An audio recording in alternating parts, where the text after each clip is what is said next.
Angles are very important when you're fat. When you're getting a picture taken, you got to know your angle because you can't show the fact that you probably don't have a strong jawline or a good, nice oval shape. So I will illustrate with this potato what you need to do. First, you need to grow a nasty mustache to give the illusion where your chin should be. So you see this guy, this potato, you see he has like a little double chin right here.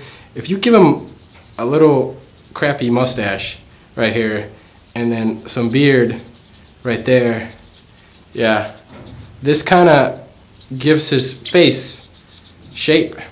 You see that? See how much more handsome Mr. Potato is with little bush right there, and then, you know, it kind of like streamlines the face. Also, when you're taking any picture, make sure you do this.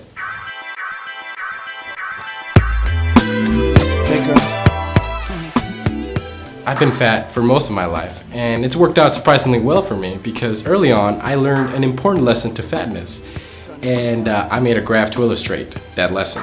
The fatter you are, the more personality you need. So it's a linear relation. The same goes the other way. The less fatter you are, the less personality you need. Because, you know, you're sexy and who needs to be nice. For girls, when I liked one, I would just boldly get up without hesitation and tell her straight to her face, "Hey, I like you."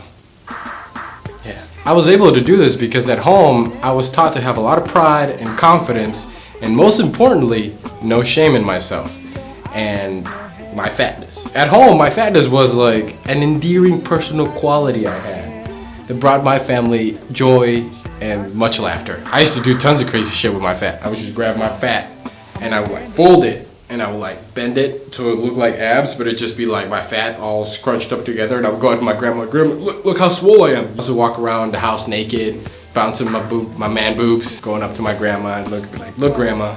Yeah, I have a really nice family. But sadly, this confidence didn't last. When I got to high school, I started to get self-conscious and a little bit more embarrassed in my physique. I did start feeling that human emotion called shame. And so I figured out and learned a couple tricks to hide my fatness. And I'm gonna share them with you. So these are the tricks to hide your fat. First thing, always suck in your gut. There's no reason you should ever be breathing properly. You see this? Yeah, it's pretty nice, right? It's an illusion. The reality.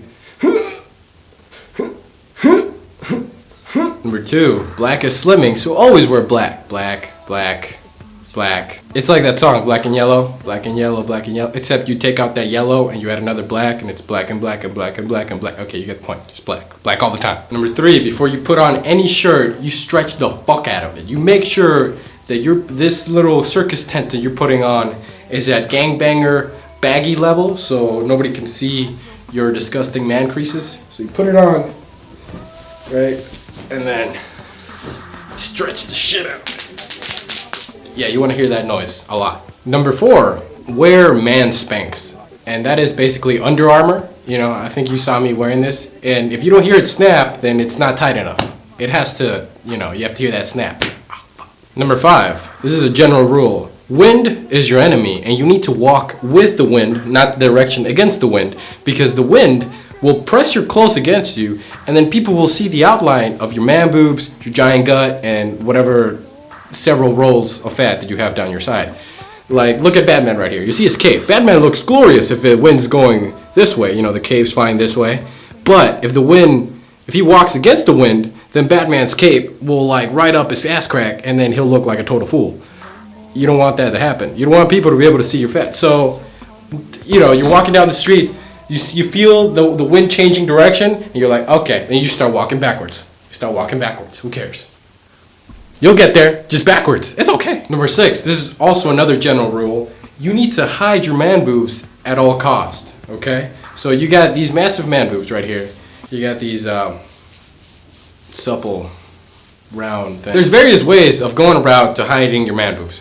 You can walk around all day with your arms crossed. It's okay, it's normal. You're just pissed all the time, it's fine.